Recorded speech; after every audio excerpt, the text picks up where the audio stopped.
आज हमारा विषय है कारकों का विस्तृत अध्ययन और इसके अंतर्गत एक अच्छा प्रश्न बना है।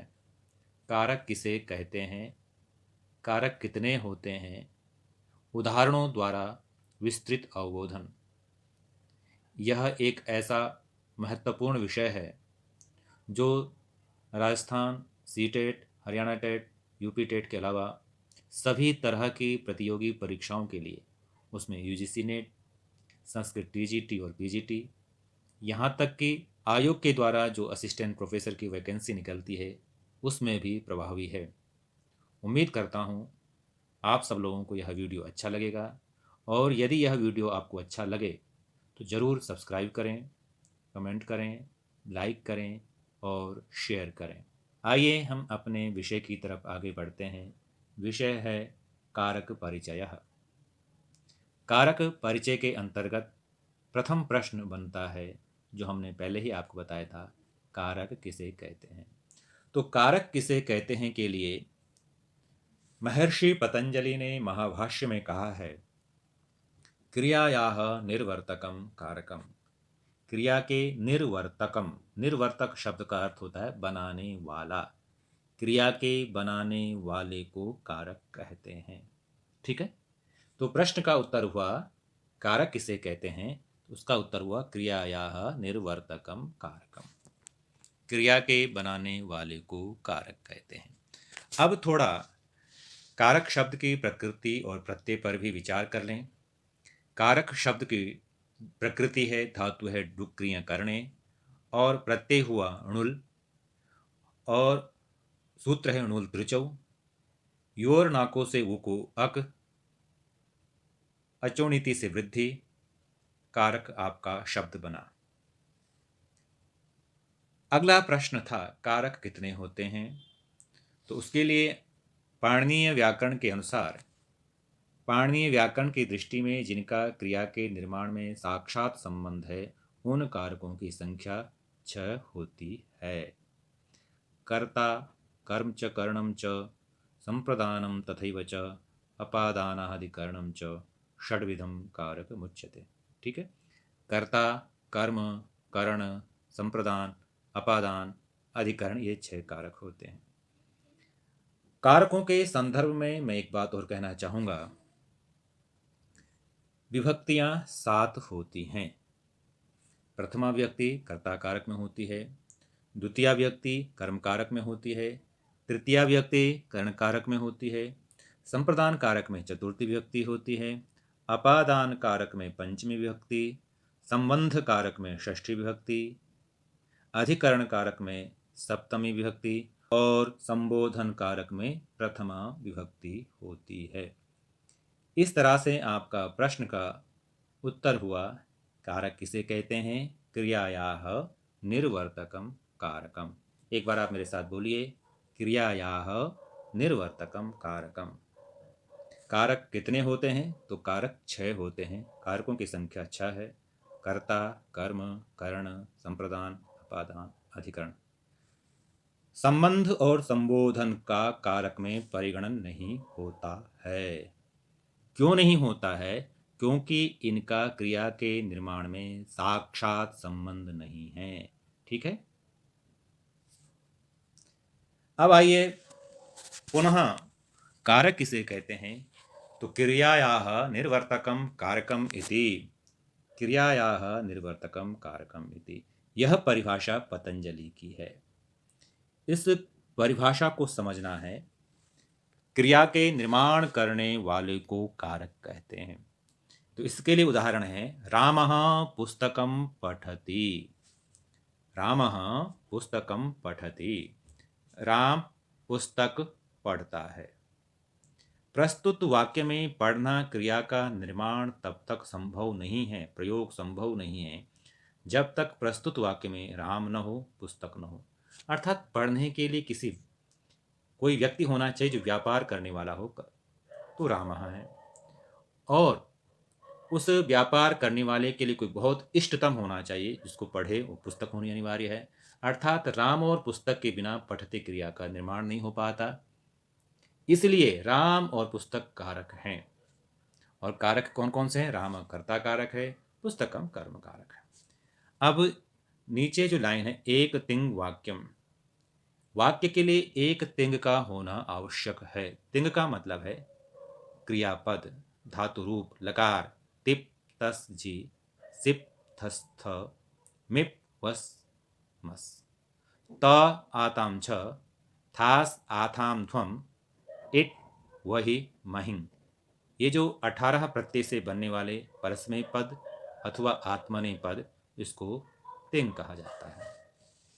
चौथी लाइन में है, छह कारक होते हैं, कारक छह होते हैं, ये आपको स्पष्ट हो गया। लेकिन लोक में 8 कारक का व्यवहार होता है। आपको मैंने जब विभक्ति के दौरान मैंने कहा था, संबंध कारक में षष्ठी विभक्ति होती है, संबोधन कारक में प्रथमा विभक्ति होती है। दोबारा से समझ लीजिए, साक्षात क्रिया बनाने वाले ही कारकों में परिगणित होते हैं। और इस सिद्धांत के अनुसार संबंध कारक और संबोधन कारक साक्षात क्रिया बनाने वाले नहीं हैं, इनका साक्षात संबंध नहीं है। हम कारकों की तरफ आगे बढ़ें तो ये जानना जरूरी है, विभक्ति के दो भेद हैं, एक होती है कारक विभक्ति और दूसरी होती है उपपद विभक्ति। कारक विभक्ति और उपपद विभक्ति को समझना थोड़ा आवश्यक है, क्योंकि हमारा प्रसंग है ये। कारकों के कारण जहाँ विभक्ति का नियमन किया जाता है, निश्चय किया जाता है, निर्धारण किया जाता है, उसे कहते हैं कारक विभक्ति। ठीक है। जैसे कर्ता में कौन सी विभक्ति होती है? प्रथमा विभक्ति। कर्म में कौन सी विभक्ति होती है? द्वितीया विभक्ति होती है। करण में कौन सी विभक्ति होती है? तृतीया विभक्ति होती है। संप्रदान में चतुर्थी, अपादान में पंचमी।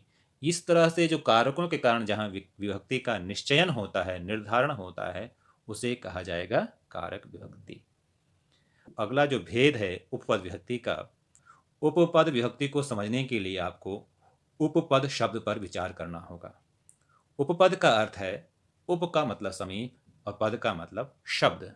समीपस्थ जो शब्द हैं, जो पद हैं, उनके कारण से विभक्ति नियत की जाती हो, निर्धारित की जाती हो, ऐसी अवस्था का नाम है उपपद विभक्ति। उदाहरण के लिए, अभितः शब्द आएगा तो द्वितीय विभक्ति होगी, सह शब्द आएगा तो तृतीया विभक्ति होगी, नमः शब्द आएगा तो चतुर्थी विभक्ति होगी। तो शब्दों के कारण से जब विभक्ति का निर्धारण हो रहा हो तो उसे कहा जाएगा उपपद विभक्ति। आइए अब हम कारकों की तरफ बढ़ते हैं। प्रथम कारक है कर्ता कारकः। कर्ता कारक, पहला कारक कौन सा है? कर्ता कारक। और कर्ता कारक का जो सूत्र है पाणिनि का, वह स्वतंत्रः कर्ता। कर्ता क्या होता है? स्वतंत्र होता है। क्रिया की सिद्धि में स्वतंत्र, हमने कहा था ना, क्रिया के निर्माण में, क्रिया के बनाने वाले को कारक कहते हैं। तो यहाँ पर क्रिया की सिद्धि में कर्ता क्या है? स्वतंत्र है। सिद्धि का मतलब बनाना। तो उस स्वतंत्रता के कारण से ये कर्ता कारक होता है। और कर्ता कारक में कौन सी विभक्ति होगी, अभी बताएंगे। अगला सूत्र है विभक्तिश्च। ध्यान दीजिएगा, विभक्तिश्च सूत्र के द्वारा सुप और तिंग के त्रिकों की विभक्ति संज्ञा होती है। सुप जानते हैं आप? सु औजस त्रिक हो गए। अम ओट शश, टा भ्याम भिस, ङे भ्याम भ्यस, ङसी भ्याम भ्यस, गंस ओस आम, ङी ओस सुप। ये त्रिक हैं 21। ऐसी तिंग हैं तिप तस जी, सिप थस थ, मिप वस मस, त आताम झ, थास आथाम ध्वम, इट वही महिं। ठीक है। इन प्रत्ययों की, इन सुप और तिंग के त्रिकों की विभक्ति संज्ञा होती है। व्यापार का आश्रय कर्ता होता है। ध्यान दीजिएगा, धातु के दो अर्थ हैं, एक फल है और एक व्यापार है। व्यापार का आश्रय कर्ता। व्यापार शब्द का अर्थ होता है क्रिया या चेष्टा। व्यापार करने वाला कर्ता होता है, अर्थात व्यापार कर्ता के अधीन। ठीक है। अगर माता भोजन पकाती है, माता चावल पकाती है, तो पकाने क्रिया का जो व्यापार है, उस व्यापार का आश्रय आधार माँ है। माँ के द्वारा या पाचक के द्वारा उस व्यापार को किया जा रहा है। इसलिए कहा जाता है कि व्यापार का आश्रय करता है। जो त्रिक हैं सु ओजस, इन त्रिकों को तीन तीन करके आप बनाते जाएंगे, एक वचन द्विवचन बहुवचन, इसे त्रिक कहा जाएगा। त्रिक की भी विभक्ति संज्ञा लेकिन प्रथमा विभक्ति होगी, दूसरे त्रिक की विभक्ति संज्ञा लेकिन द्वितीय विभक्ति होगी। तो अब हम बात कर रहे हैं कि कर्ता कारक में प्रथमा विभक्ति होती है। कर्ता कारक में सूत्र है प्रातिपदिकार्थ लिंग परिमाण वचन मात्रे प्रथमा। यहां पर मात्र शब्द प्रत्येक के साथ जुड़ेगा। प्रातिपदिक, प्रातिपदिक किसे कहते हैं आपको पता है, अर्थ व धातुर प्रत्यय प्रातिपदिकम। अर्थवान हो, ऐसा शब्द जो अर्थवान हो, लेकिन वो क्या नहीं होना चाहिए, वो धातु और प्रत्यय नहीं होना चाहिए। तो जिसकी सत्ता है, जिसकी अस्तित्व है, उच्च ही नीचे ही कोई भी शब्द, ठीक है। लिंग कुमारी स्त्रीलिंग में है, वृक्ष पुल्लिंग में है, कुंडम नपुंसक लिंग में है, लिंग के कारण से। परिमाण माप तोल के, द्रोण खारी आडकम, ये हमारे प्राचीन भारत के परिमाणवाची शब्द हैं। और वचन मात्र में भी प्रथमा व्यक्ति होती है, एकः द्वौ बहवः, ठीक। कर्तृवाच्य के कर्ता में प्रथमा विभक्ति होती है। कर्तृवाच्य का कर्ता, उसमें कौन सी व्यक्ति होती, कर्ता। प्रथम पुरुष है, प्रथम पुरुष का अर्थ होता है विषय, जिसके विषय में हम बात करते हैं। मध्यम पुरुष होता है श्रोता, और उत्तम पुरुष होता है वक्ता। तो सह तौ ते, सा ते ता, तत्ते तानि, त्वम युवाम यूयम और अहम आवाम वयम, ये उभयलिंगी शब्द हैं। स्त्रीलिंग में भी त्वम आएगा, पुल्लिंग में भी त्वम आएगा। अहम पुल्लिंग नपुंसकलिंग में। तो युष्मद और अस्मद उभयलिंगी शब्द है। कर्म कारक का लक्षण एवं प्रयोग। कर्तुरीप्सिततमं कर्म, कर्ता जिसको विशेष रूप से चाहता है उसे कर्म कारक कहते हैं। यथा रामः पुस्तकं पठति, अश्वः चणकं खादति, अहम दुग्धम पिबामि। कर्ता जिसे चाहता है विशेष रूप से, इष्टतम कहा गया, ईप्सिततम, उसे कर्म कारक कहते हैं। यहाँ पर राम पुस्तक को चाहता है, विशेष रूप से चाहता है, तभी तो पढ़ रहा है।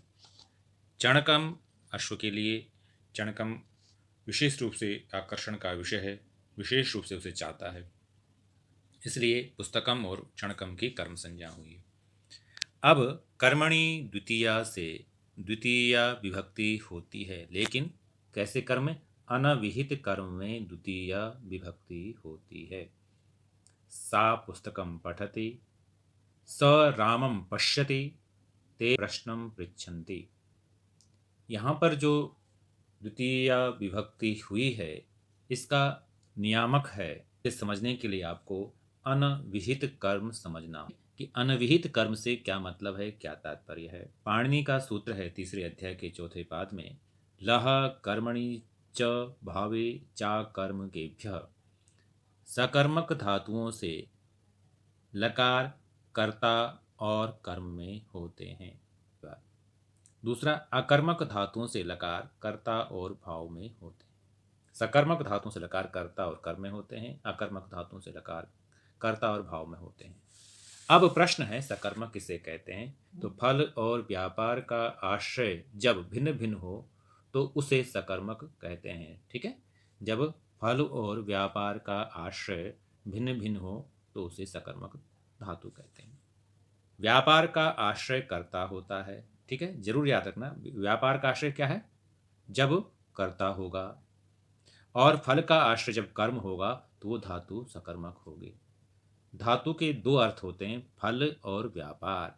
इन दोनों का आश्रय भिन्न भिन्न होने के कारण से वो धातु सकर्मक कहलाएगी। अब प्रश्न उठता है कि व्यापार किसे कहते हैं? तो व्यापार का मतलब है चेष्टा या क्रिया।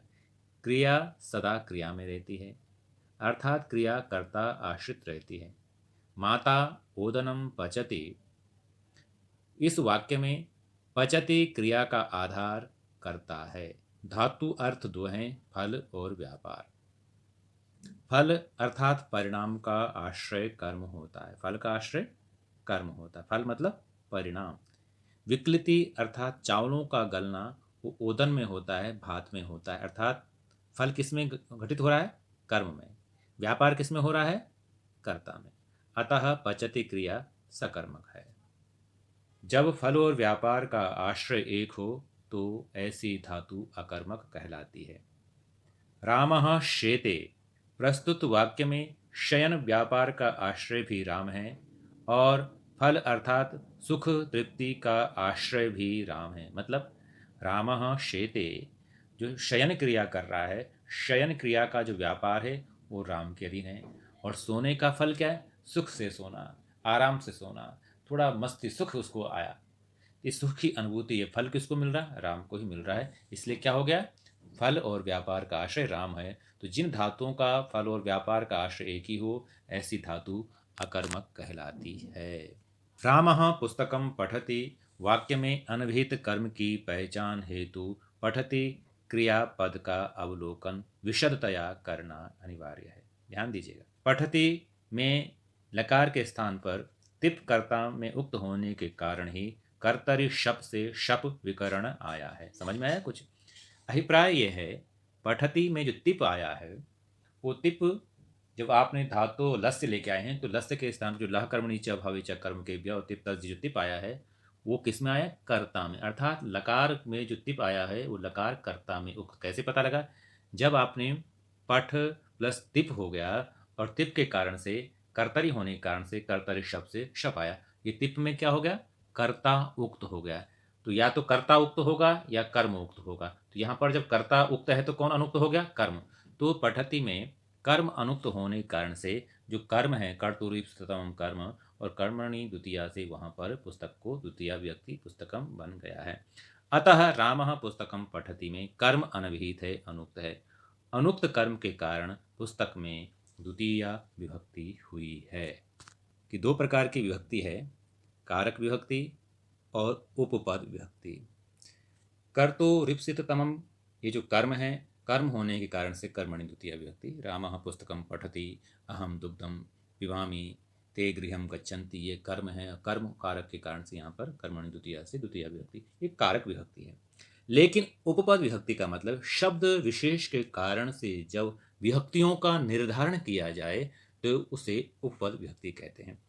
तो द्वितीय विभक्ति में अर्थात कर्म कारक की जो द्वितीय विभक्ति है उसमें कुछ उपपद विभक्ति भी है। तो अभितः दोनों ओर, परितः चारों ओर, समया पास में, निकषा पास में, हा जब आप परेशान होते हो, हा हंत, और प्रति, इनके योग में द्वितीय विभक्ति का प्रयोग होता है। ग्रामम अभितः, ग्रामम परितः, ग्रामम समया, ग्रामम निकषा, हा दुखम, धर्मम प्रति। ठीक है। उभयतः दोनों ओर, सर्वतः सब ओर, धिक धिक्कार, ऊपरी ऊपरी ऊपर ऊपर, अधोधा नीचे और अध्यधि अंदर। इन शब्दों के कारण जिसके साथ होंगे उसमें द्वितीय विभक्ति का निर्धारण किया गया है। ग्रामम उभयतः, वृक्षम सर्वतः, धिक दुष्टम, वृक्षम उपरिपरि, पुस्तकम अधोधः, पुस्तकम अधि अध्यधि। अकर्मक धातुओं से पहले उपसर्ग लगने से प्रायः अर्थानुसार सकर्मक हो जाती है। कहा जो धातु अकर्मक रही हैं, यदि उसमें उपसर्ग लग जाए, भवति धातु क्या है? अकर्मक है। अनु लग गया तो हर्षम अनुभवति, खलम अभिभवति, शत्रुम पराभवति, वृक्षम आरोहति, दिवम उत्पतति, स्वामी चित्तम अनुवर्तते, मालिक के चित्त के अनुकूल व्यवहार करता है। तो अकर्मक जो धातुएं थी उपसर्ग लगने के कारण से उनमें द्वितीय विभक्ति हो गई। अब स्मृति धातु से साधारण स्मरण में द्वितीय विभक्ति होती। सह गीताम स्मरति, सह पाठ में स्मरति। लेकिन यदि दुख में, परेशानी में, कष्ट में माँ को स्मरण कर रहे हैं तो मातरम स्मृति नहीं होगा, मातुः स्मरति। ऐसे ही अंतरा शब्द का अर्थ बीच में, अंतरेण शब्द का अर्थ बिना या बारे में, विना का विना है। इन शब्दों में भी द्वितीया विभक्ति होती है। गंगाम यमुनाम च अंतरा, ठीक है, तुम्हारे बिना, त्वाम अंतरेण, या तुम्हारे विषय में, त्वाम अंतरेण, ज्ञानम बिना, विद्याम बिना, द्वितीया विभक्ति हो गई।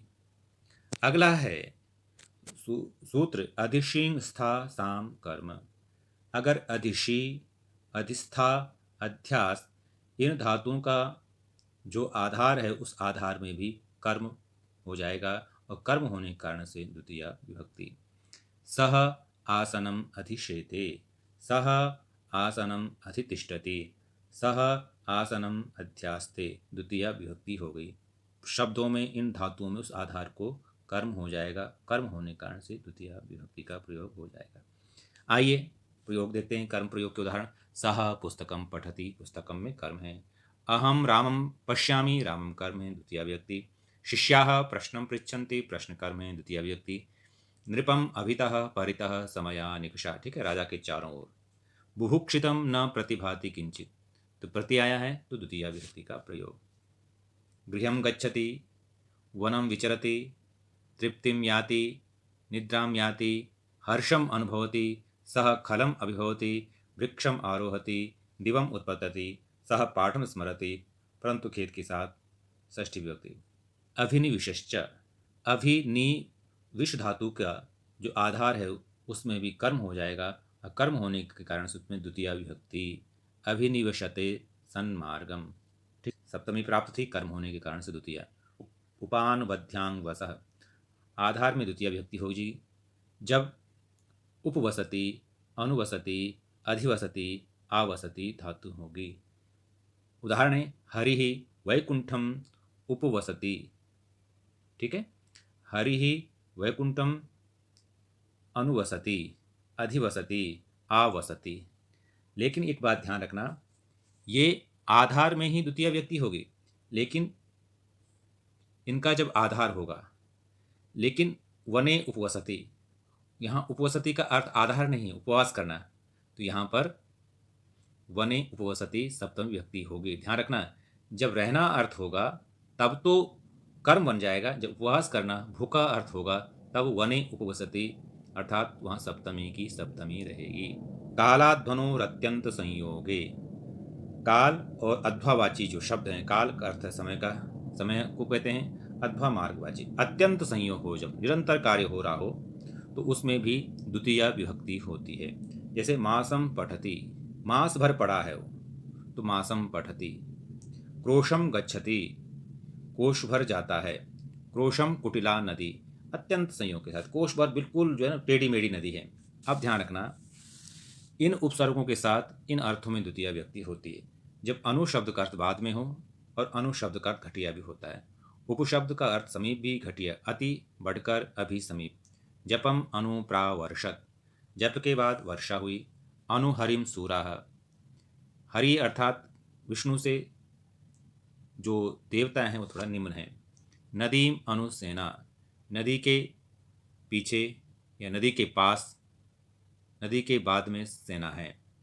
उपहरिम सूरह, यहाँ पर भी हरि के पास या हरि से थोड़ा नीचे देवलोग हैं।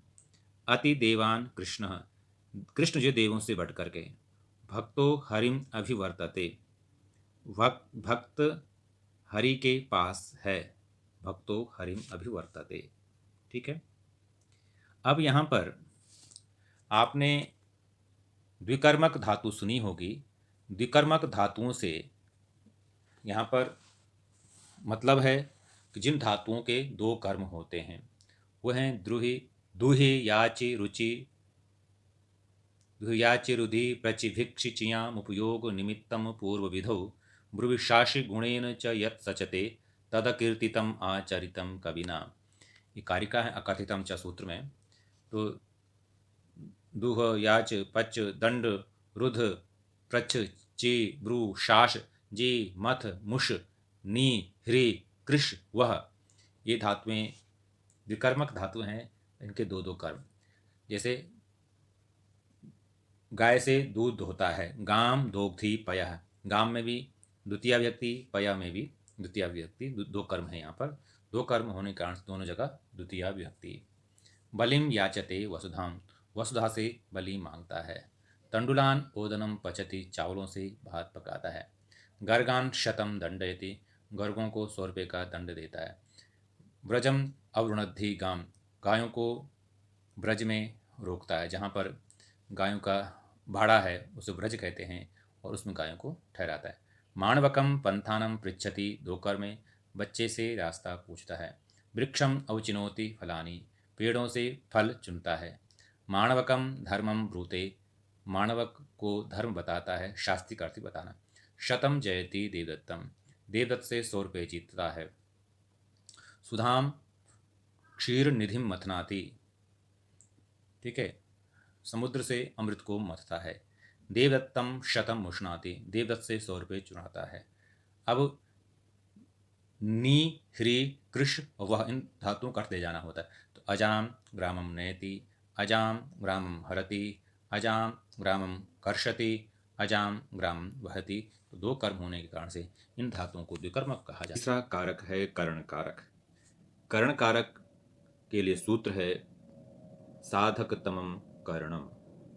साधकतमम करणम का अर्थ है क्रिया की सिद्धि में सहायक को कर्ण कारक कहते हैं।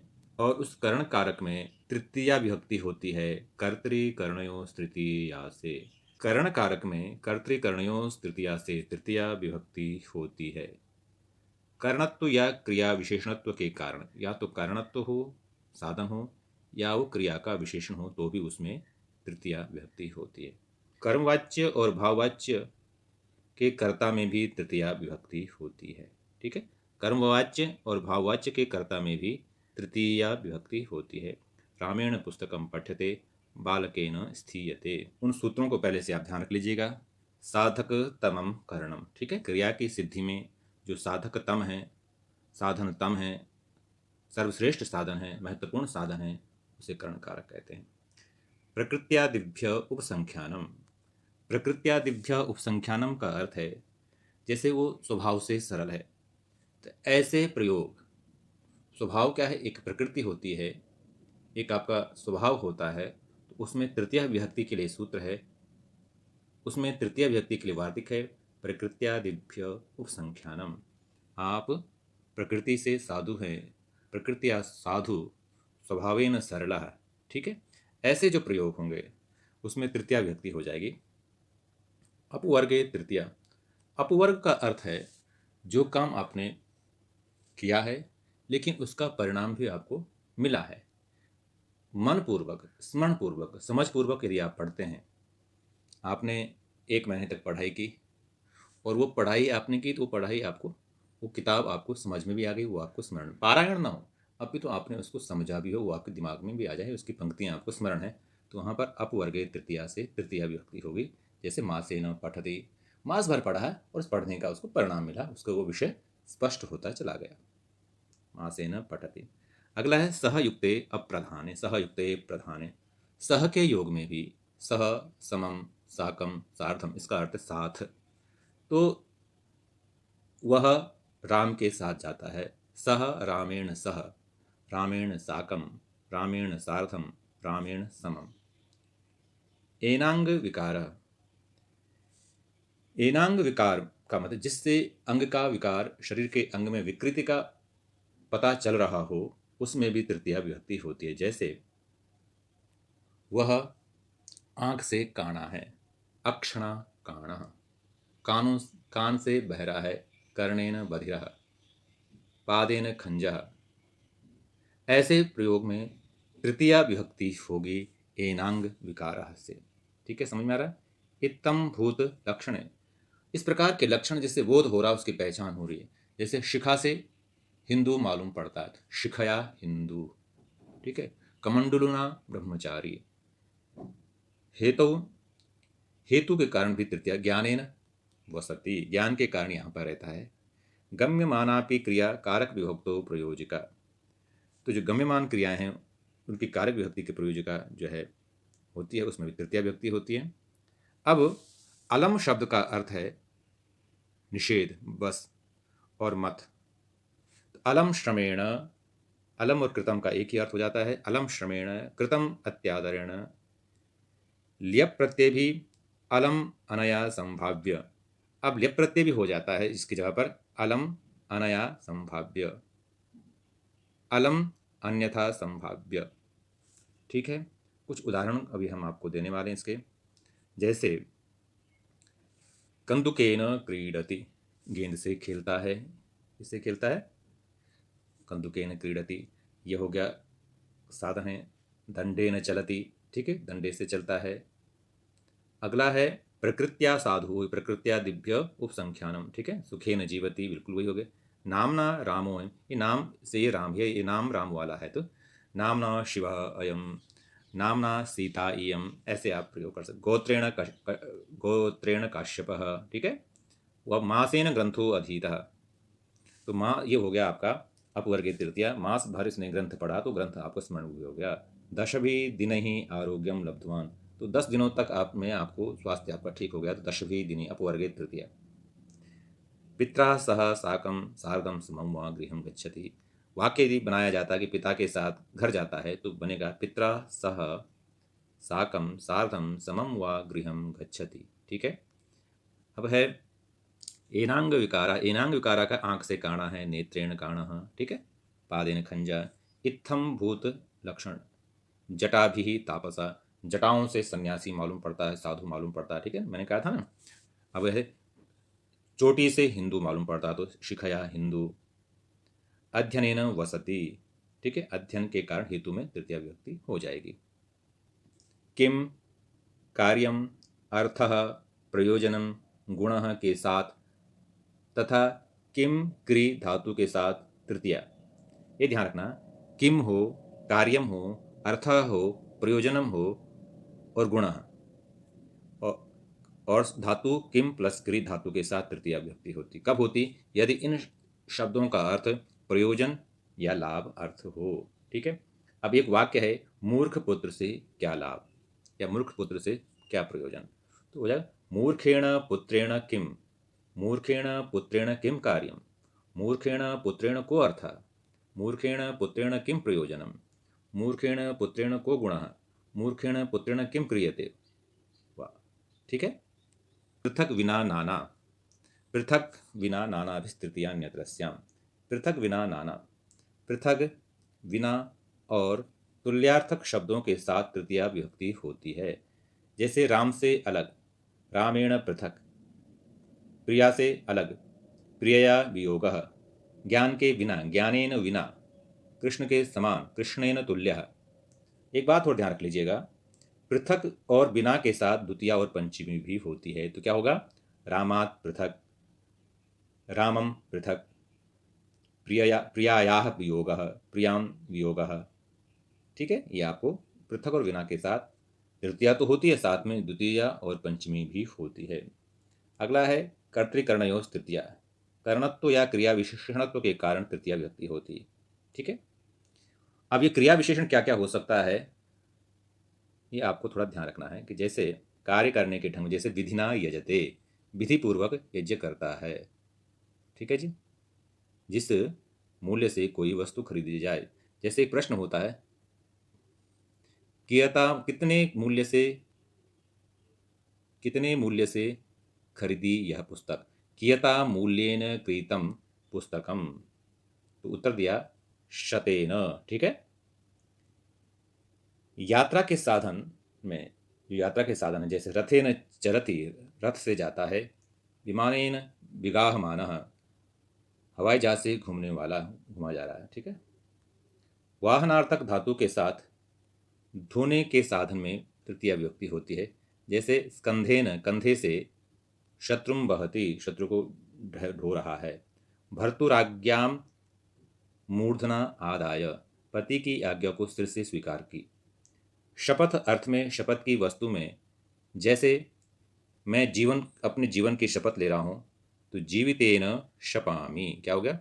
जीवितेन शपामि, जीवन से।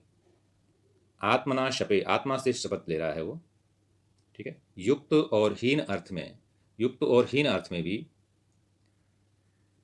युक्त और हीन अर्थ में भी समायुक्तः व्यर्थी अर्थेन, ठीक है, यहाँ तृतीय व्यक्ति हो गई। हीनः अर्थेन हीनः, समायुक्तो अर्थे अर्थेन हीनः, अलग अलग हो गए। उत्कर्ष और सादृश्य अर्थ की धातुओं के साथ गुणबोधक शब्द में तृतीय व्यक्ति होती है, ठीक है। जैसे त्वम श्रद्धया पूर्वान अतिशेति, त्वम श्रद्धया पूर्वान अतिशेते, तृतीय व्यक्ति तुम पूर्वजों से बढ़ करके हो। स्वरेण राम भद्रम अनुहरति, आवाज से राम जैसे लग रहे हो, आवाज से राम से मिलता है तुम्हारी याद।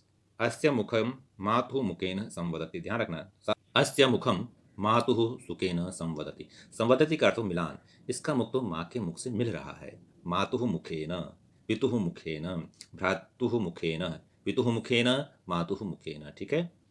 हेतु अर्थ के कारण तृतीया, हेतु अर्थ के कारण इन धातुओं, हेतु अर्थ के कारण इन अर्थों की धातुओं के साथ गुणबोधक शब्द में तृतीया होती है, ठीक है। वो कैसे हो सकते हैं? संतुष्ट होना या प्रसन्न होना, जैसे का पुरुष, का पुरुषः स्वल्पेनापि तुष्यति, संतुष्ट होना। जो कायर पुरुष है वो थोड़े से भी संतुष्ट हो जाता है, संतुष्ट होना, ठीक है, संतुष्ट। अगला है आश्चर्य युक्त होने में भी तृतीया, ठीक है, संतुष्ट होने में भी स्वल्पेन तुष्यति का पुरुषः, और आश्चर्य युक्त में तब प्रावीण्येन विस्मितो अस्मि, तुम्हारी प्रवीणता से मैं आश्चर्यचकित हूँ। तो प्रवीणता में प्रावीण्येन, प्रवीणता, प्रावीण्येन विस्मितोस्मि, ठीक है। लज्जित होना अर्थ में अनेन प्रगल्भेन लज्जे, इस प्रगल्भता से, इस चतुरता से मैं शर्मिंदा हूँ, ठीक है। इस प्रकार से यहाँ पर तृतीय व्यक्ति हो जाएगी। अब हमारा चौथा कारक है संप्रदान कारक। संप्रदान कारक के लिए पाणिनि का सूत्र है कर्मणा यमभिप्रैति स संप्रदानम। दान आदि कार्य या कोई क्रिया जिसके लिए की जाती है उसे संप्रदान कारक कहते हैं। जिसको दिया जाता है उसे संप्रदान कारक कहते हैं, और संप्रदान कारक में चतुर्थी विभक्ति का प्रयोग होता है। किन किन परिस्थितियों में चतुर्थी विभक्ति का प्रयोग होता है उनके लिए कुछ नियम है पाणिनि के। तो पहला है रुच्यर्थानाम प्रीयमाण, रुच अर्थ की धातुओं के साथ चतुर्थी विभक्ति होती है। यथा हरये रोचते भक्ति, हरि को भक्ति अच्छी लगती है। बालक को दूध अच्छा लगता है तो होगा बालकाय दुग्धम रोचते। आपको जो अच्छा लगता है, यद भवते रोचते, ठीक है, भगवान का चतुर्थ में बनेगा भवते, थोड़ा सा बड़े प्रयोग करें हम। रमा को फूल अच्छा लगता है, रमायई पुष्पम रोचते। बालक को लड्डू अच्छा लगता है, बालकाय मोदकम रोचते, ठीक है। अगला नियम है धारे रुत्तमर्णः, धारी धातु के साथ ऋणदाता में चतुर्थी विभक्ति होती है। ऋण देता है, ठीक है, उसमें चतुर्थी विभक्ति हो जाती है। देवदत्तो रामाय शतम धारयति, देवदत्त ने राम से 100 रुपये उधार लिए हुए हैं, तो राम यहाँ पर उत्तमर्ण है और जो लेता है वो अधमर्ण है, ठीक है। देवदत्तो रामाय शतम धारयति। जयेशः शिवदत्ताय शतम धारयति, ऐसे आप प्रयोग कर सकते हैं। तीसरे नंबर पर है स्पृहेरीप्सितः, स्पृह धातु तथा उससे बने शब्दों के साथ इष्ट वस्तु में चतुर्थी होती है। जिसकी आपको स्प्रिया है, जो आपको अच्छी लगती है, जिसे आप चाहते हो, उस वस्तु में चतुर्थी होती है। यथा पुष्पेभ्य स्पृहयति, पुष्पों को चाहता है तो पुष्पेभ्य स्पृहयति, ठीक है। भोगेभ्य स्पृहया लवः, भोगों को चाहने वाला। मोदकाय स्पृहयति, लड्डू को चाहता है। अगला नियम है क्रुध क्रुध द्रुहिर्षा सूयार्थानाम यम प्रतिकोपः। क्रुध, द्रुह, ईर्ष्य, असूय अर्थ की धातुओं के साथ जिस पर क्रोध किया जाए उसमें चतुर्थी विभक्ति होती है। ध्यान रखना, जिस पर आप क्रोधित हो रहे हैं, ठीक है। जैसे गुरु शिष्य पर क्रोधित होता है तो गुरु शिष्याय क्रुध्यति, या राम मूर्ख पर क्रोधित हो रहे हैं, हो रहा है तो राम मूर्खाय क्रुध्यति, दृश्यति, ईर्ष्यति, असूयति, ठीक है। सीतायै न क्रुध्यन नापि असूयते। यदि क्रुद्ध और द्रोह से पूर्व उपसर्ग होगा तो द्वितीया विभक्ति होगी। ध्यान रखना एक विशेष बात, यदि क्रुद्ध और द्रुह धातु से पूर्व उपसर्ग है तो फिर वहां पर द्वितीया विभक्ति होती। क्रूरम अभिक्रुध्यति, अभिद्रुह्यति। अगला नियम है प्रत्यांभ्याम श्रुवः। प्रतिश्रु और आश्रु धातु के साथ प्रतिज्ञा करने के अर्थ में चतुर्थी विभक्ति होती है। प्रतिज्ञा की ब्राह्मण को गाय देंगे, ये प्रतिज्ञा विप्राय गाम प्रतिष्णोति, विप्राय गाम आशृणोति। तादर्थे चतुर्थी, जिस प्रयोजन के लिए जो चीज होती है उसमें चतुर्थी विभक्ति। जैसे मोक्षाय हरिम भजति, मोक्ष के लिए हरि को भजता है। यूपाय दारु, यूप कहते खंबा, दारू कहते हैं लकड़ी, खंबे के लिए दारू। काव्यम यशसे, काव्य यश के लिए, प्रतिष्ठा के लिए। चतुर्थी के अर्थ में अर्थ और कृते अव्यय का प्रयोग होगा। अर्थम के समास तक अर्थम के साथ समास होगा तथा कृते के साथ षष्ठी। भोजनार्थम, भोजनाय इदम भोजनार्थम, तो भोजन के लिए, भोजनस्य कृते। अब आपके लिए भोजन के लिए 3 प्रयोग हो गए हैं। पहला भोजनाय चतुर्थी विभक्ति, दूसरा भोजनार्थम भोजन के लिए, और तीसरा भोजनस्य कृते। एक ही वाक्य के लिए आप 3 तरह से प्रयोग कर सकते हैं। जैसे जाने के लिए गमनाय, गमनार्थम गमनस्य कृते। क्लृपि संपद्यमाने च, क्लृप संपद जन भू अस आदि धातुओं के साथ समर्थ होना या होना अर्थ में चतुर्थी होती है। जैसे विद्या ज्ञानाय कल्पते संपद्यते जायते वा, विद्या ज्ञान के लिए समर्थ है तो उस अर्थ में आपको चतुर्थी विभक्ति होगी कलृपि संपद्यमाने च।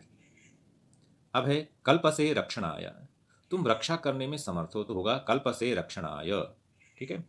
भूया अस के प्रयोग के बिना भी चतुर्थी होती है। ऐसा नहीं है कि भू और अस का प्रयोग हो, जैसे काव्यम यशसे, काव्य यश के लिए भू और अस का प्रयोग नहीं है। उत्पातेन, उत्पात अथवा अशुभ घटना के संकेत में भी चतुर्थी होती है।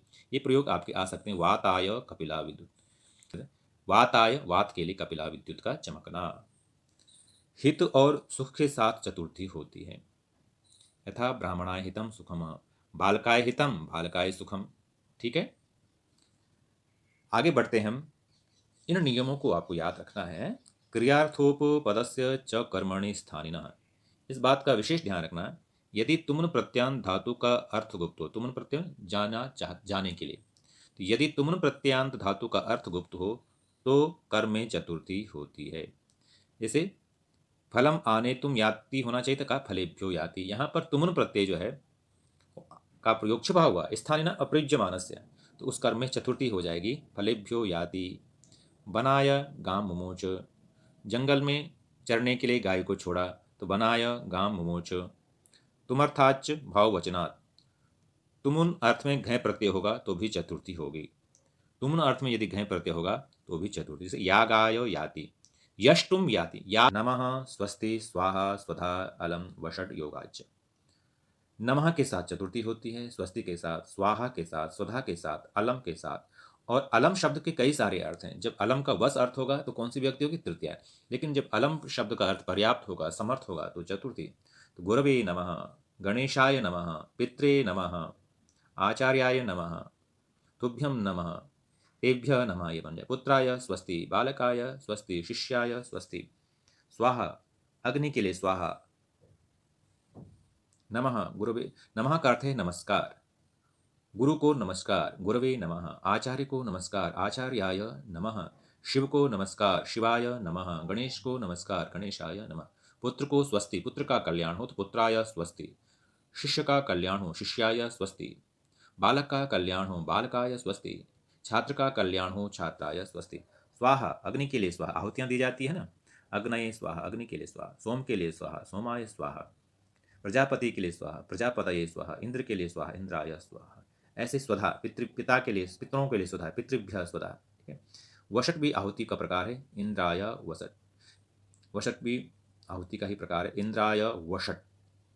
अब मैंने आपको कहा था कि अलम शब्द के जो अर्थ है वो समर्थ, हरि दैत्येभ्य अलम, भगवान विष्णु जो है राक्षसों के लिए पर्याप्त है। तो हरि दैत्येभ्य अलम, हरि दैत्येभ्य प्रभु, हरि दैत्येभ्य शक्तः, हरि दैत्येभ्य समर्थ। यह पढ़ने में समर्थ है, अयम पठनाय अलम। अब दो पहलवान हों और दो पहलवान लड़ रहे हैं तो कहीं अयम मल्लह तस्मै मल्लाय अलम, ये जो पहलवान है उस मल्ल को हरा देगा, तो समर्थ है, तो चतुर्थी विभक्ति का प्रयोग।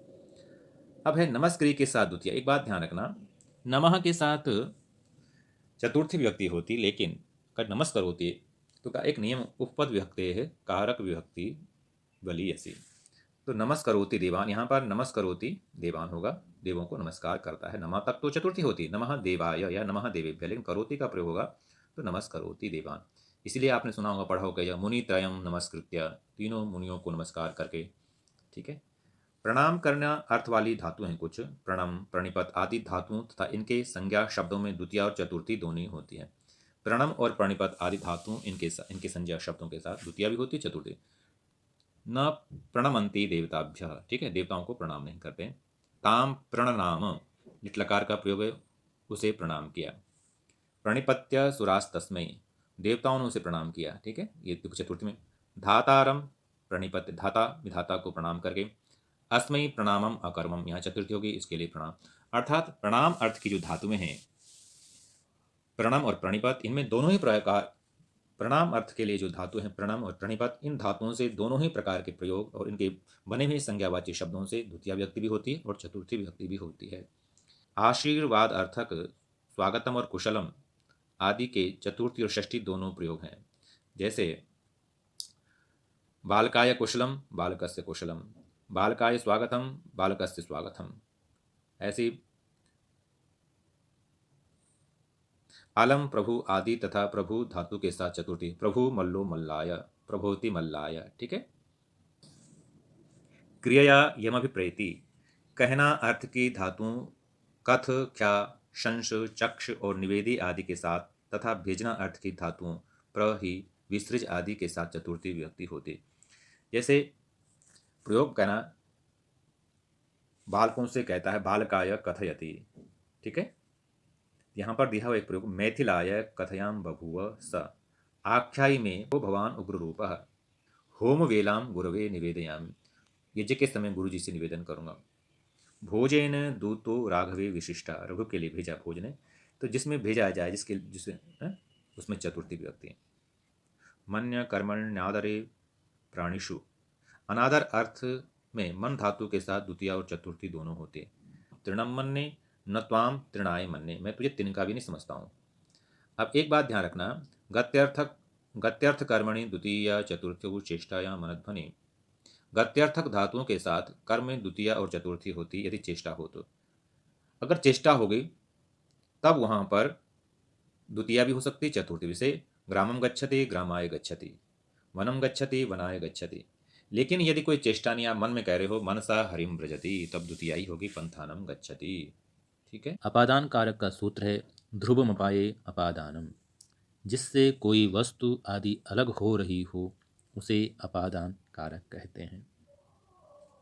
अपादान कारक के कुछ उदाहरण यहाँ पर हम दे रहे हैं, बाद में उनके नियमों से आपको अवगत कराएंगे।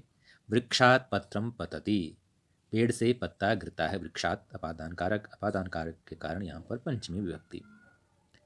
पापात जुगुप्सते, जुगुप्सा का अर्थ होता है घृणा करना, पाप से घृणा करता है, तो यहाँ जुगुप्सा के कारण पंचमी विभक्ति, विरमति के कारण पंचमी विभक्ति। धर्मात् प्रमाद्यति, प्रमाद्यति के कारण धर्म में पंचमी विभक्ति। चोरात् बिभेति, चौरात् बिभेति में पंचमी विभक्ति। चौरात् त्रायते, चोर से रक्षा करता है, पंचमी विभक्ति। अध्ययनात् पराजयते, ध्यान रखना, अध्ययनात् पराजयते और शत्रून् पराजयते।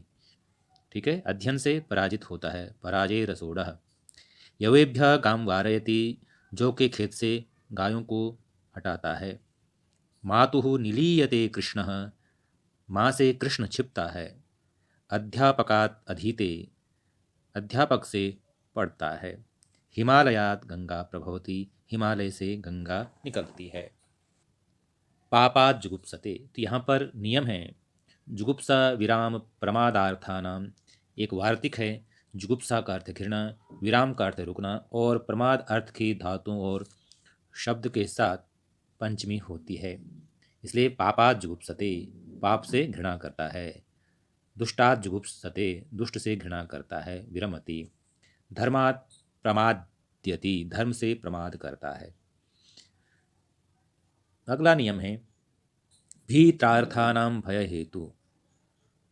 भीत्रार्थानाम भय हेतु, भय और रक्षा अर्थ की धातुओं के साथ भय के कारण पंचमी होती है। ठीक है ना। चौरात बिभेति, चौरात त्रायते, न भीतो मरणाद अस्मि, मैं मरने से नहीं डरता हूँ। न भीतः मरणाद अस्मि अहम।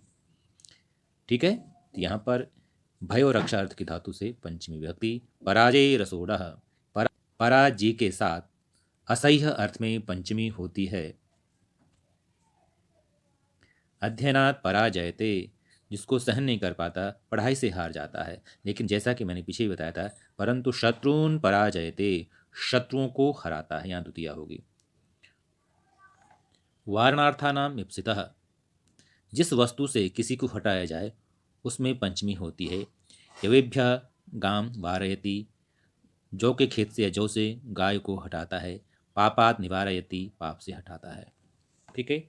अंतर्धो ये न अदर्शनम इच्छति, अंतर्धो को छिपना, जिससे छिपना चाहता है उसमें पंचमी। मातुर निलीयते, पितुर निलीयते, माँ से कृष्ण छिपता है।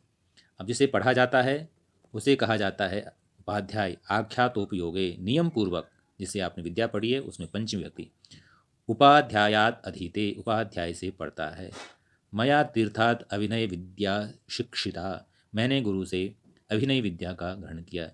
तेभ्यो अधिगंतुम निगमांत विद्याम, उनसे वेदांत विद्या को पढ़ने के लिए।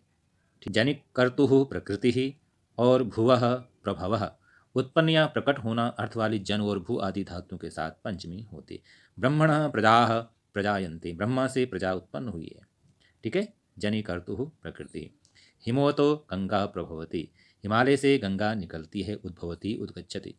पर एक बात ध्यान रखना, परंतु पुत्र आदि के जन्म में स्त्री में सप्तमी होती है। जैसे मैनकायाम उत्पन्नाम गौरीम, अगर पत्नी, अगर स्त्री से पुत्र पैदा हुआ है तो स्त्रियाम उत्पन्नाम बालिकाम। ठीक है। ल्यब लोपे कर्मणि अधिकरणे च, त्वा या ल्यप का अर्थ गुप्त होगा तो, जब त्वा और ल्यप का अर्थ छिपा हो तो कर्म और अधिकरण कारक में पंचमी होती है। प्रासादात प्रेक्षते, महल में चढ़ करके देखता है। ठीक है। तो प्रासादात प्रेक्षते, आसनात प्रेक्षते, आसन में बैठ करके देखता है। ससुरात जिरेति, ससुर को देखकर लज्जा करती है। गम्यमानापि क्रिया, प्रश्न और उत्तर आदि में गुप्त क्रिया के आधार पर पंचमी होती है। जैसे कस्मात् त्वं, तो कहा नद्याः, तुम कहाँ से आए हो? तुम नदी से। कुतो भवान, पाटलिपुत्रात्, आप कहाँ से आए हो? आपसे पूछा कुतो भवान, तो आप बोल सकते हो उत्तर प्रदेशात, उत्तराखंडात, राजस्थान प्रदेशात आदि आदि। अन्यारादितर्थे दिक्शब्दांचूतर पद चाहि युक्ते, अन्य, आरात, इतर तथा अन्य अर्थ वाले और भी शब्द, ऋते, पूर्व आदि दिशावाची शब्द, इनका देश काल अर्थ हो तो भी प्राक आदि शब्दों के साथ पंचमी होती है। कृष्णात् अन्यः, कृष्णात् भिन्नः, कृष्णात् इतरः। आरात शब्द का अर्थ दूर भी होता है और पास भी। आरात बनात। ठीक है। तो वन से दूर या वन से जंगल से पास। ऋते ज्ञानान न मुक्ति, ऋते ज्ञानात् न मुक्ति संधि हो गई है। ज्ञान के बिना मुक्ति नहीं है। इस सूत्र से अन्यारादितरर्थे दिक्शब्दांशु पदजाहि युक्ते से पंचमी विभक्ति। ग्रामात् पूर्वः, ग्रामात् उत्तरः, चैत्रात् पूर्वः फाल्गुना, चैत्र से पहले जो है ना फाल्गुन आता है। ग्रामात् प्राक् प्रत्यक, गांव के बाद या पहले। प्रभृत्यर्थ योगे बहिर्योगे च पंचमी, प्रभृत्यर्थ योगे बहिर्योगे च पंचमी। बहि तथा बाद में, तब से लेकर अर्थ के बोधक प्रवृत्ति, बाल्यावस्था से लेकर, ऐसे जो भाव हैं इनके लिए प्रवृत्ति शब्द का प्रयोग होता है। आरभ्य शब्द का प्रयोग होता है। अनंतरम शब्द का प्रयोग होता है। परम शब्द का प्रयोग होता है। ऊर्ध्वम आदि शब्दों के साथ पंचमी होती है। शैशवात् प्रभृति, बचपने से लेकर, तद्दिनात् आरभ्य विवाह विधे अनंतरम, अस्मात् परम इसके बाद, वर्षाद ऊर्ध्वम एक वर्ष के बाद, ग्रामाद बहिः गांव से बाहर। अगला है अप परिवर्जने, छोड़ने अर्थ में अगर अप और परि का प्रयोग हो तो पंचमी विभक्ति। एक शब्द है आंग मर्यादा विविध्यो, मर्यादा और अभिविधि। एक बात जो जरूरी है समझने की, मर्यादा और अभिविधि पूरी तरह से पारिभाषिक शब्द है। मर्यादा और अभिविधि में तक अर्थ का प्रयोग होता है। तो जैसे हमने कहा दिल्ली तक बारिश हुई है, वर्षा कहाँ तक हुई है? दिल्ली तक। तो अगर इसका मर्यादा में प्रयोग करेंगे तो दिल्ली से पहले पहले बारिश हुई है, और अभिविधि में प्रयोग करेंगे तो उसका अर्थ दिल्ली को लेकर के बारिश हुई है। दिल्ली। मर्यादा और अभिविधि में क्या फर्क है? ये उपसर्ग इन अर्थों हों तो इनके साथ पंचमी होती। अप छोड़कर, परि छोड़कर, आ तक, तक का मतलब वही मर्यादा और प्रति, प्रतिनिधि बदलना। अप हरे है, हरि को छोड़ करके, परे हरे है, हरि को छोड़ करके संसार। आ मुक्ते है संसारा, मुक्ति तक संसार है, मतलब मुक्ति से पहले पहले संसार है। आ सकलात ब्रह्म, संपूर्ण संसार तक ब्रह्म है, मतलब पूरी सृष्टि में ब्रह्म है। प्रद्युम्न कृष्णात् प्रति, प्रद्युम्न कृष्ण का प्रतिनिधि है। तिलेभ्य प्रतियच्छति माशान, तिलों के बदले माश लेता है, प्रतियच्छति लेता है, तिलों के बदले माश मिले उड़द की दाल को। अकर्तरी ऋणे पंचमी, इसमें अकर्ता हो, कर्तृत्व न हो, ऋणवाचक, ऋण का जिसके कारण से बोध हो रहा, ऐसे शब्द से पंचमी हो जाती। विभाषा गुण स्त्रियां, स्त्रीलिंग का न हो, ऐसे गुण बोधक से भी, हेतुबोधक जो ऋण है या हेतुबोधक जो गुण है उनके शब्दों में पंचमी होती। जैसे ऋणाद बद्धा, आपने ऋण लिया हुआ था उसके कारण उसने नौकर बना दिया। जाड्यात बद्धा गुण है, जड़ता से बांधे गए। पांडित्यात मुक्तः, मौनान मूर्ख, मौन से मूर्ख। वाद विवाद में भी जब कभी युक्ति देने की, वाद विवाद में युक्ति देने या उत्तर देने में भी पंचमी होती है। पर्वतो वह्निमान, कहा कि जो पहाड़ है ये अग्नि से युक्त है। क्यों? धुएं के दर्शन होने के कारण से, तो यहाँ युक्ति दी गई। नास्ति घटः, घट नहीं, क्यों? अनुपलब्धे है, उसकी उपलब्धि नहीं है। पृथक बिना नाना भी तृतीयान्यत्रस्याम, पृथक बिना और नाना के साथ पंचमी, द्वितीया और तृतीया विभक्ति होती है। रामात रामम, रामेण बिना पृथक हुआ। ठीक है, राम से अलग, राम के बिना, इन शब्दों में द्वितीया भी हो जाएगी, तृतीया भी हो जाएगी, पंचमी भी हो जाएगी। दूरांतिकार्थेभ्यो द्वितीया, दूर और समीपवाची शब्दों में पंचमी, द्वितीया और तृतीया तीनों होती है। ग्रामस्य दूरात, ग्रामस्य दूरेण, ग्रामस्य दूरम। ठीक है, यहाँ पर द्वितीया, तृतीया और पंचमी। पंचमी विभक्ति, पंचमी विभक्ति तुलना में जिससे तुलना की जाती है उसमें पंचमी विभक्ति होती है। जैसे रामात कृष्ण पटुतरः, राम से कृष्ण होशियार है तो रामात कृष्ण पटुतरः। अणु रणीयान महतो महीयान, अणु से भी अणु, महान से भी महान। यहाँ पर अणु में पंचमी विभक्ति, महान का महतः पंचमी विभक्ति। ठीक है, इसी सूत्र से पंचमी विभक्ति। जननी जन्मभूमिश्च स्वर्गादपि गरीयसी, जननी और जन्मभूमि स्वर्ग से बढ़कर है। यहाँ पर स्वर्गात पंचमी विभक्ति हुई है पंचमी विभक्ति सूत्र से। यतश्चाद्भु काल निर्माणम, स्थान और समय की दूरी नापने में पंचमी विभक्ति होती है, और दूरीवाचक शब्दों में प्रथमा और सप्तमी। समयवाचक में सप्तमी। बनात ग्रामो योजनम योजनेवा, जंगल से जो गांव है 1 योजन तक है, इसमें योजनम हो जाएगा, योजन पर। कार्तिक्या आग्रहिणी माँ से। यह आपका पंचमी व्यक्ति का लगभग सभी नियम। संबंध कारक, संबंध का बोध कराने के लिए षष्ठी विभक्ति का प्रयोग होता है। सूत्र है षष्ठी शेषे। निमित्त पर्याय प्रयोगे सर्वासाम प्राय दर्शनम, निमित्त के जो पर्याय हैं उनमें प्राय करके सभी विभक्तियों का प्रयोग होता है। निमित्त, हेतु, कारण, प्रयोजन के साथ प्रायः सभी विभक्तियां होती हैं। किम निमित्तम वसति, केन निमित्तम, केन निमित्तेन वसति, कस्मै निमित्ताय वसति, कस्य हेतोः वसति, कस्मात् कारणात् वसति, केन प्रयोजनेन। आपने देखा होगा इस सभी तरह की विभक्तियों का इसमें प्रयोग हो रहा है। षष्ठी अतसर्थ प्रत्ययेन, उपरि उपरिष्टात्, पुरः पुरस्तात्, अधः अधस्तात्, पश्चात् अग्रे, दक्षिणतः उत्तरतः, आदि दिशावाची शब्दों के साथ षष्ठी विभक्ति होती है। गृहस्य उपरि, पुरः, पश्चात, अग्रे वा। ग्रामस्य दक्षिणतः, ग्रामस्य उत्तरतः, तरोः अधः अर्थात पेड़ के नीचे। षष्ठी शेषे, कृते, समक्षम, मध्य, अंतः, अंतरे, पारे, आदौ आदि के साथ षष्ठी होती है। धनस्य कृते, गुरोः समक्षम, छात्राणां मध्ये, गृहस्य अन्तः, अंतरे वा। गंगायाः परि, रामायणस्य आदौ।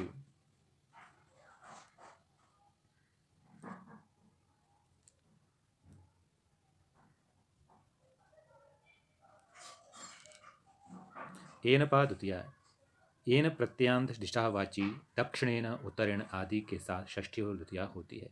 दक्षिणेन ग्रामम, ग्रामस्य। दक्षिणेन वृक्ष वाटिका, वृक्ष वाटिका की दाहिनी ओर।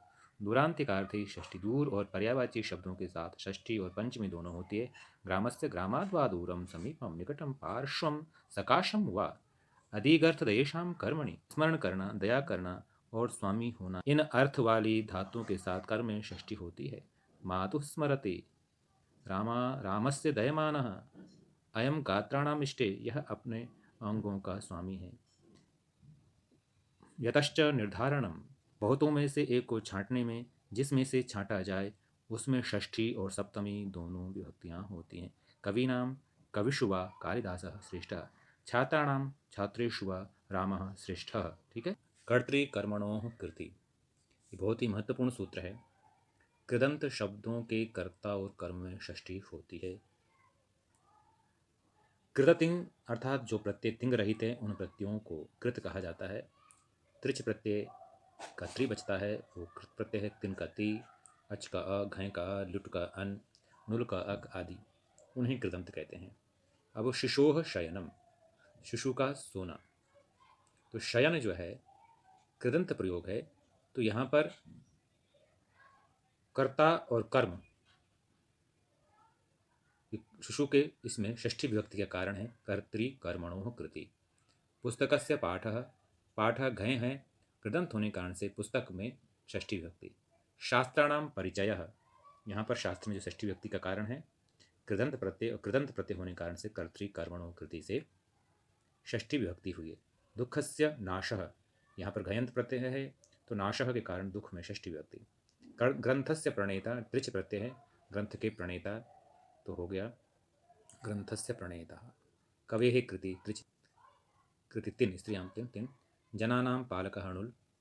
तो इस तरह से कर्तृकर्मणोः कृति अर्थात कृत प्रत्यय के प्रयोग में कर्ता और कर्म में षष्ठी, यहाँ कुछ कर्ता है और कुछ कर्म है। ठीक है। नहीं, उभय प्राप्तो कर्मणि, कर्मणि षष्ठी, जहाँ दोनों की प्राप्ति हो, उभय कर्ता और कर्म में, वहाँ कर्म में ही षष्ठी विभक्ति होगी कृदंत के प्रयोग में। आश्चर्यो गवाम दोहो अगोपालकेन, या फिर रोचते में ओदनस्य पाको देवदत्तेन। उदाहरण में दोह और पाकह घय प्रत्यय वाले प्रत्ययांत कृदंत हैं। अगोपालक तथा देवदत्त करता है, गौ तथा ओदन कर्म है। अब दोह और पाकह कृत होने के कारण से कृत के योग में दोनों में कर्ता और कर्म में षष्ठी प्राप्त हुई। तब इस सूत्र में कर्म गौ तथा ओदन में षष्ठी हुई, कर्ता में कर्तृकर्णयों तृतीया से तृतीया हो गई। ये बात आपको समझ में आ गई होगी। तस्य च वर्तमाने, अधिकरणवाचिनश्च, वर्तमानार्थक भावार्थक का प्रत्यांत के साथ षष्ठी विभक्ति होती है। राज्यम मतः, सतामतः, मति बुद्धि पूजार्थेभ्यश्च। तस्य च वर्तमाने, वर्तमान काल में जो ता प्रत्यय, उसके प्रयोग में भी षष्ठी विभक्ति होती है।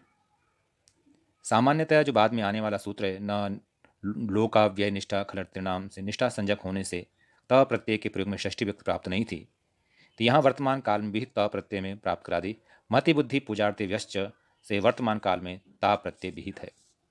अधिकरणवाचिनश्च, अधिकरणवाची त प्रत्यय के त प्रत्ययांत के प्रयोग में भी षष्ठी विभक्ति होती है। न लोकाव्यय निष्ठा खलर्तृणाम से षष्ठी का निषेध प्राप्त होने पर इस सूत्र का विधान है, तो अधिकरणे से अधिकरण मुक्ता प्रत्यय होता है। इदमेशाम यातम, इदमेशाम भुक्तम, इदमेशाम शयितम, यह इनके सोने का स्थान है। इदमेशाम सुप्तम, इदमेशाम सृप्तम, यह इनके जाने का स्थान है। न लोकाव्यय निष्ठा खलर्थ त्रिनाम, यहाँ पर आपको समझना बहुत ज़रूरी है, ना अव्ययपद है, लोकाव्यय निष्ठा खलर्थ त्रिणाम, षष्ठी व्यक्ति बहुवचन, खलो अर्थ खलर्थ, खलर्थ एव अर्थो येषाम ते खलर्था बहुव्रीहि समास। अब यहाँ पर न लोकाव्यय निष्ठा खलर्थ त्रिणाम में समास सुन लीजिए। लश्च उश्च उकश्च अव्ययम च निष्ठा च खलर्थश्च त्रिंचेति लोकाव्यय निष्ठा खलर्थ त्रिणः तेषाम षष्ठी व्यक्ति बहुवचन इतरे इतरे समास। अब यहाँ जो महत्वपूर्ण चीज़ है, ल उ उक अव्यय निष्ठा खलर्थ त्रिन, इनके प्रयोग में षष्ठी विभक्ति नहीं होती है। ला का मतलब क्या है? ला का मतलब है ल से आदेश, क्षत्रि, शानच, कानच, क्वसु के किन इनका ग्रहण है। कर्तृ कर्मणो कृति से कर्ता कर्म में षष्ठी प्राप्त होने पर इस सूत्र ने निषेध कर दिया है। अब ला का उदाहरण मैं आपको देता हूँ। ला का उदाहरण दिया है, ला का उदाहरण है कर्म कुर्वन्, कर्म कुर्वाणा। ठीक है, कुछ उदाहरण मैं और देना चाहूँगा, जैसे ओदनम पचन, ओदनम पचमानः, ग्रामम गच्छन, लेखम लिखन। कानच प्रत्यय का उदाहरण बनेगा ओदनम पेचानः, उसने भात पकाया। क्वसु का ओदनम पेचिवान, पपिः सोमम ददृगाः। ठीक है। ऊ का उदाहरण है कटम चिकीर्षुः, चटाई बनाने वाला। ओदनम बुभुक्षुः। उक का है हरिम दिदृक्षु, दैत्यान घातुकः, दैत्यान घातुको हरि, दैत्यों का घातुक हरि। जगत सृष्ट्वा। अब देखो त्वा प्रत्यय में आपने देखा होगा लेखम लिखित्वा, कार्यम कृत्वा, पुस्तकम पठित्वा। यहाँ पर जो पुस्तक में कर्म आया है, द्वितीय व्यक्ति आई है, वो इसी सूत्र से न लोकाव्यय निष्ठा खलर्थ त्रिणाम। और तुमन प्रत्यय में पुस्तकम पठितुम, ग्रामम गंतुम, दुग्धम पातुम, यहाँ पर जो दुग्धम आदि में जो द्वितीय व्यक्ति है उसके पीछे कारण यही सूत्र है, न लोकाव्यय निष्ठा खलर्थ त्रिणाम। अब ता विष्णुना हता दैत्याः। ठीक है, यहाँ पर षष्ठी का निषेध होने से तृतीया होगी। हरिणा ईषत्कर प्रपंच, कामुकः और दुषत के साथ षष्ठी होगी। लक्ष्म्याः कामुकः, मूरस्य मूरम व दुषन, मूर राक्षस है उसका शत्रु, उसमें षष्ठी होगी। कृत्यानाम कर्तरि वा। अगला सूत्र है कृत्यानाम कर्तरि वा। कृत्य प्रत्ययों तव्य, अनियर, यत, ण्यत आदि के साथ कर्ता में तृतीया और षष्ठी होती है। मया ममुआ सेव्यो हरि, आपने तो सुना ही हो मया सेव्य, मम सेव्य भी हो जाता है कृत्यानाम कर्तरिवा से। न वयम अनुग्राह्य प्रायो देवतानाम, तो न वयम अनुग्राह्य प्रायो देवता, देवता भी हो सकता था और देवता नाम भी। न वंचनीया प्रभो अनुजीवी भी, जो नौकर है उन लोगों को अपने मालिक को नहीं ठगना चाहिए। कुछ और उदाहरण दे दूं। देवस्य कर्तव्यः, देवदत्तेन कर्तव्यः। भवतः कटः कर्तव्यः, भवता कटः कर्तव्यः। तुल्यार्थै रतुलोपमाभ्यां तृतीयान्यतरस्याम्। तुल्य अर्थ के शब्दों के योग में तुला और उपमा शब्दों को छोड़कर विकल्प से तृतीया व्यक्ति होती है, पक्ष में षष्ठी विभक्ति भी। तुला और उपमा के साथ षष्ठी ही रहेगी।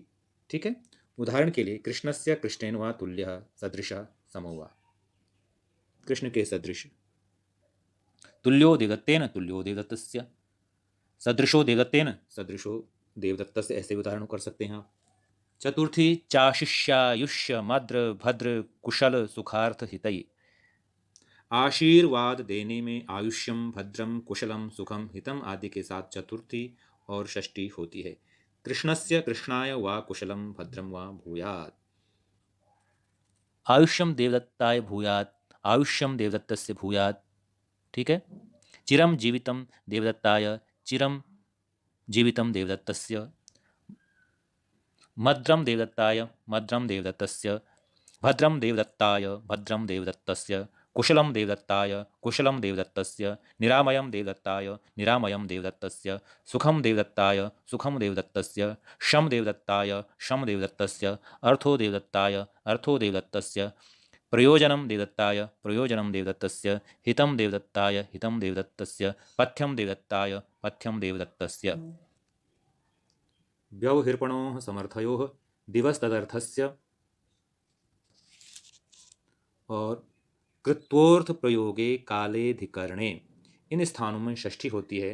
व्यवहिरी पण और दिव धातु जब जुआ खेलने या क्रय विक्रय अर्थ में कृत्व प्रत्यय के साथ शतस्य व्यवहरणम पणनम वा शतस्य दिव्यति पंचकृत्वोन्नो भोजनम, शतस्य व्यवहरति, सहस्रस्य व्यवहरति, शतस्य पणते, सहस्रस्य पणते, शतस्य दिव्यति, सहस्रस्य दिव्यति, दिवसस्य पंचकृत्वो भुंक्ते, द्विरन्नो अधीते, पंचकृत्व। अधिकरण कारक का सूत्र है आधारोधिकरणम।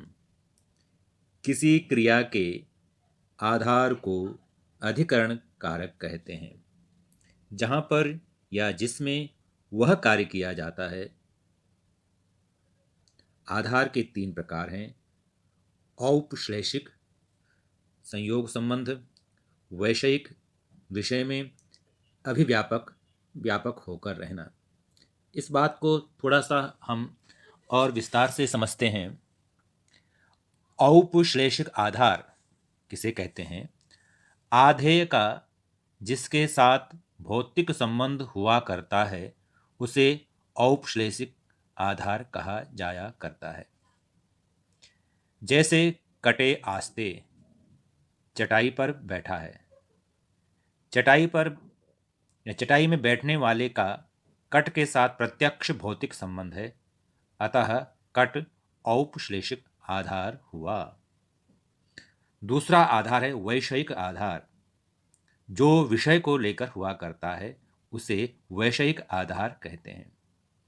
इसके साथ आधेय का बौद्धिक संबंध हुआ करता है, जैसे मोक्षे इच्छा अस्ति।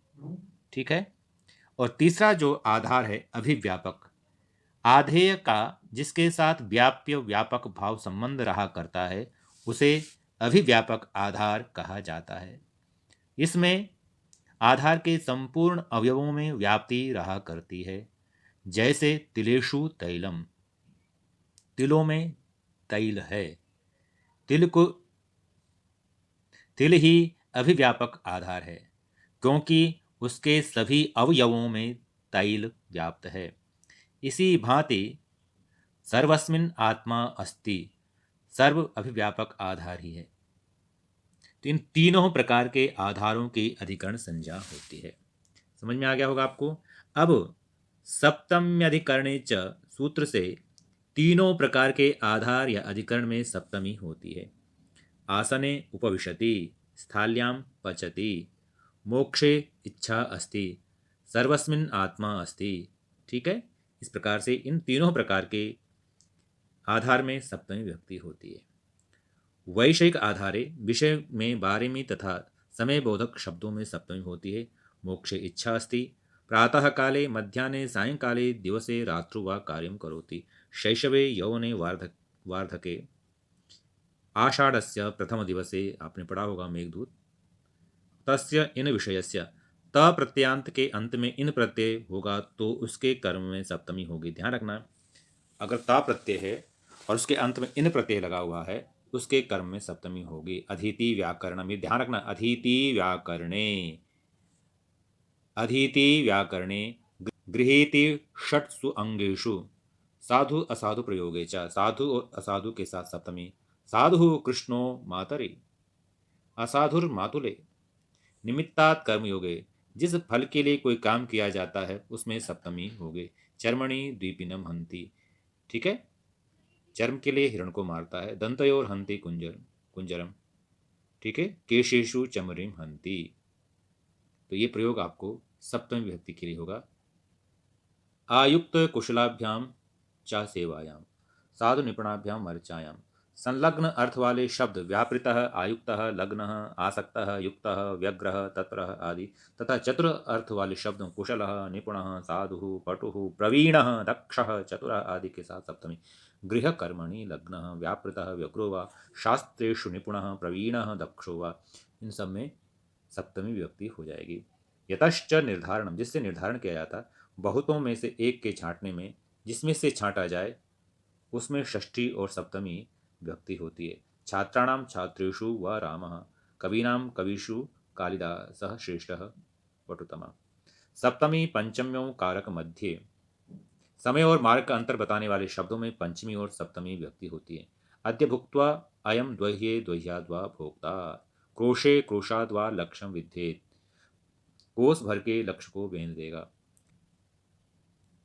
वैषयिका आधारे सप्तमी प्रेम आसक्ति और आदर सूचक धातुओं और शब्दों स्नेह अभिलष अनुरंज आद्री रम रति स्नेह आसक्त रक्त आदि के साथ सप्तमी व्यक्ति होती है।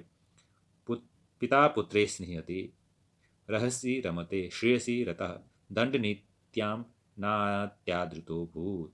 ठीक है। आधारे सप्तमी, इन स्थानों में सप्तमी होती है। फेंकना अर्थ की धातुओं में क्षिप मुच अस आदि के साथ सप्तमी। मृगे बाणम क्षिपति मुंचति अस्यति वा। विश्वास और श्रद्धा अर्थ वाली धातुओं और शब्दों विश्व स्थिति विश्वास श्रद्धा निष्ठा आस्था आदि के साथ व्यक्ति में। न विश्वसेत अविश्वस्ते, ब्रह्मणि श्रद्धाति, श्रद्धा निष्ठा व वर्तते, व्यवहार करना अर्थ में वृत्त और व्यवहारी आदि के साथ। गुरुषु विनयेन वर्तते, कुरु सखी वृत्ति सपत्नी जने, विश्वास के साथ। ठीक है।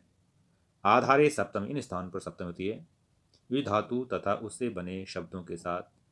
इमाम आश्रम धर्मे नियुक्ते, योग्य और उपयुक्त आदि अर्थ में व्यक्ति में। युक्त रूपम इदम त्वयि। ठीक है। त्रैलोकस्यापि प्रभुत्वम तस्मिन् युज्यते, एते गुणाः ब्रह्मणि उपपद्यन्ते। ग्रहण और प्रहार अर्थ वाली धातुओं के साथ। केशेषु गृहीता, केशेषु गृहीत्वा न प्रहर्तुम अनागसी।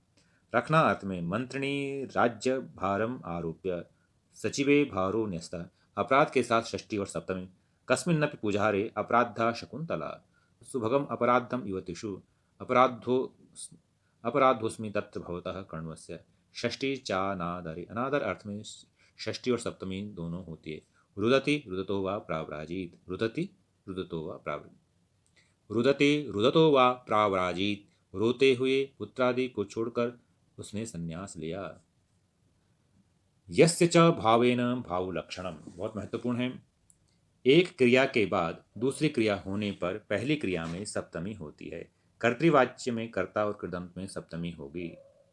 कर्तृवाच्य में कर्ता और कृदंत में सप्तमी, कर्मवाच्य में कर्म और कृदंत में सप्तमी होगी। कर्ता में तृतीया, प्रथम क्रिया में कृदंत का प्रयोग होना चाहिए। गोषु दुह्यमानासु गतः, रामे वनम गते दशरथो दिवंगतः। ठीक है। तो मैंने कहा था ना, कर्ता और कृदंत में सप्तमी होगी। तो रामे वनम गते। अब यस्य च भावेन भाव लक्षण, जो ही इतने ही में उसी क्षण इन अर्थों में सप्तमी होती है। ऐसे स्थितियों पर मात्र या एव का प्रयोग होता है। अनवसित वचने एव मयि, मेरी बात पूरी न हो पाई थी उसी समय। प्रविष्ट मात्रे एव तत्र भवति, जो ही आप आए त्यों ही। जब अर्थ में षष्ठी और सप्तम। एवं तयोः परस्परम वदतो, जब वो दोनों बात कर रहे थे रहते हुए अर्थ में सप्तमी। कुतो धर्म क्रिया विघ्न सताम रक्ष तरी त्वयि, तेरे रक्षक रहते हुए होने पर या करने पर अर्थ में सप्तमी। एवं गते तथा अनुष्ठिते, प्रधान और उप्रधान वाक्यों में कर्ता या कर्म एक ही हो तो उस एक वाक्य के तुल्य मानना चाहिए। बीच में भावे सप्तमी नहीं करनी चाहिए। जैसे आगतेषु विप्रेषु तेभ्यो दक्षिणाम देहि न कहकर आगतेभ्यो विप्रेभ्यो दक्षिणाम देहि कहना चाहिए। आपको ये वीडियो अच्छा लगा हो तो ज़रूर आप हमारे चैनल को सब्सक्राइब करें, लाइक करें, कमेंट करें और शेयर करें। आप सबका बहुत बहुत आभार।